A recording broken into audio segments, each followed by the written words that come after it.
Gumala tayo para humanap ng mga modern kubo. So may nakita tayo na tatlong klase ng design ng mga modern kubo. Yung location nitong mga modern kubo is matatagpuan dito along MacArthur Highway, Del Pilar, San Fernando City of Pampanga. Para sa presyo ng kanilang mga kubo, so pwede nyong bisitahin yung kanilang Facebook page, which is yung Rex Handicraft. Ito yung kanilang pinakamaliit na design para sa kanilang modern kubo na 1 bedroom. So dito pagpasok nyo, makikita nyo dito yung combination na ng living, dining area. Then ito yung kanyang decorative ceiling. Maluwang naman yung lugar. Magkakasya dito siguro yung 3, 6 na tao para maupo dito. Yan. So ito yung kanyang living and dining area. So ito yung kanyang kwarto. Pagpasok natin, makikita nyo dito yung 1 bedroom. So may higaan sa baba. Good for 3 person. Then dito sa taas, good for 2 para sa mga bata. Kung medyo chubby-chubby, baka isa lang siguro magkakasya. So sliding window na siya dito. Then decorative ceiling din siya. Single lighting.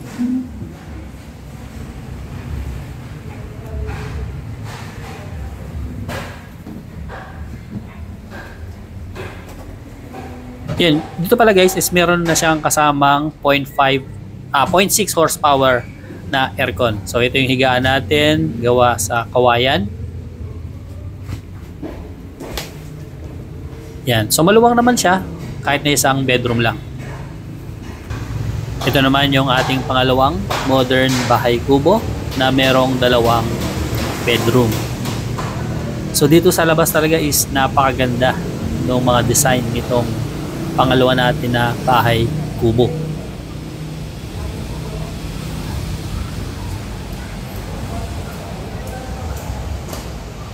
Pagpasok natin dito is sliding door na siya. Diyan nahirapan lang tayo kasi may naka-stack dito sa ating sliding. So dito is ano lang siya, kitchen and dining area. So wala na siyang living. Then yung kanyang decorative ceiling, mas simple ito. So mapapansin nyo dito, hindi pa talaga siya fully varnish. So ginagawa pa daw nila itong mga to. Then ito yung kanyang isang kwarto sa may left side. So pagpasok natin, kasi yung 2 hanggang 3 bata. Kung medyo chubby-chubby, mga 2 siguro. Yan yung ating flooring, nagawa sa kawayan. Dito naka-install na yung 0.6 horsepower na aircon. So kasama yan pag binili nyo yung kubo. Yan yung kanyang mga sliding window. Yung kanyang wall is gawa sa plywood, pati yung kanyang kisame. Pero hindi pa sila na pipinturahan kasi nga ongoing pa itong mga modern bahay kubo. So pinipinturahan pa nila. So dito sa taas, yan, kasya yung 2 bata, adult, kung chubby-chubby, yan, mga isa lang.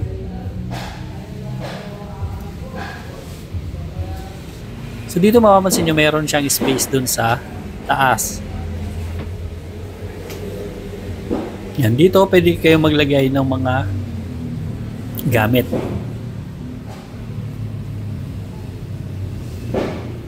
Maluwang naman siya.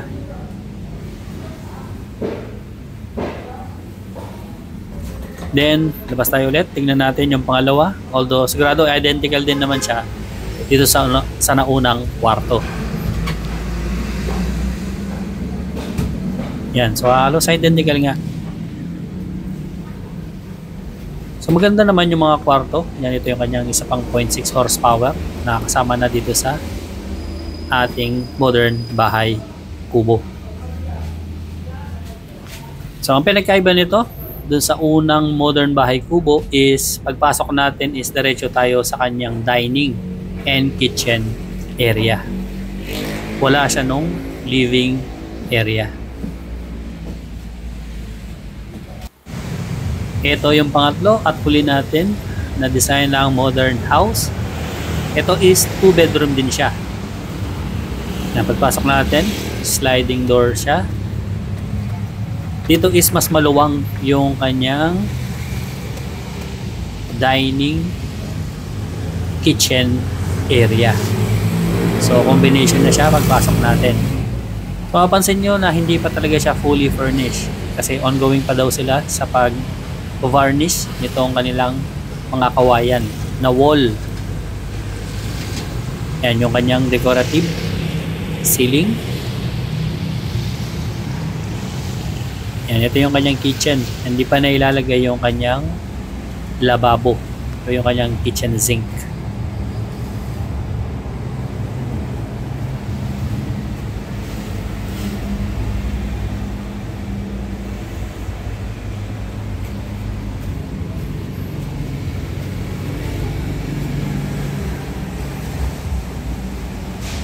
Yan, pagpasok natin dito sa kanyang unang kwarto sa may kaliwa. Yan, so mapapansin nyo na hindi pa naka-varnish yung ating higaan, pati na yung kanyang flooring. Kasi ongoing pa nga daw sila sa lahat mga ginagawa nila dito na modern house.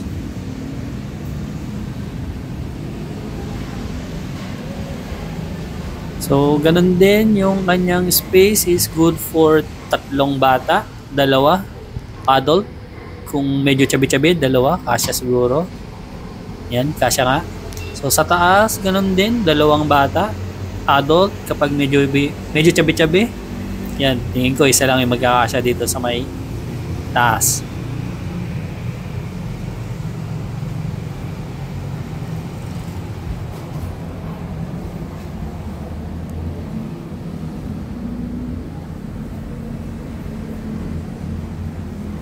So lahat ng modern kubo is meron siyang kasamang 0.6 horsepower na aircon.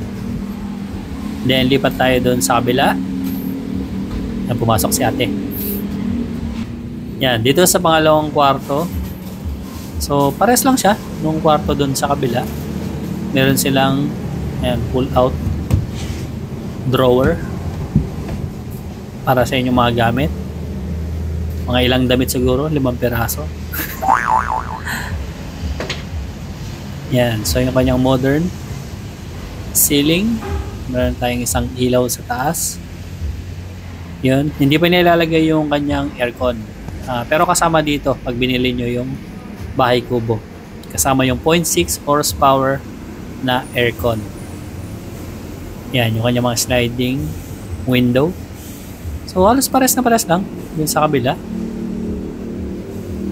Hindi pa sila fully varnished kasi nga ongoing pa sila.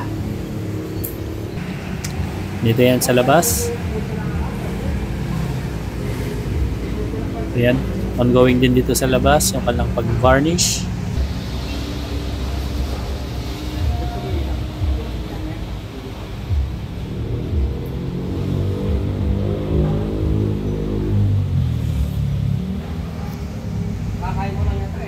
Yan, ito yung kanilang varnish.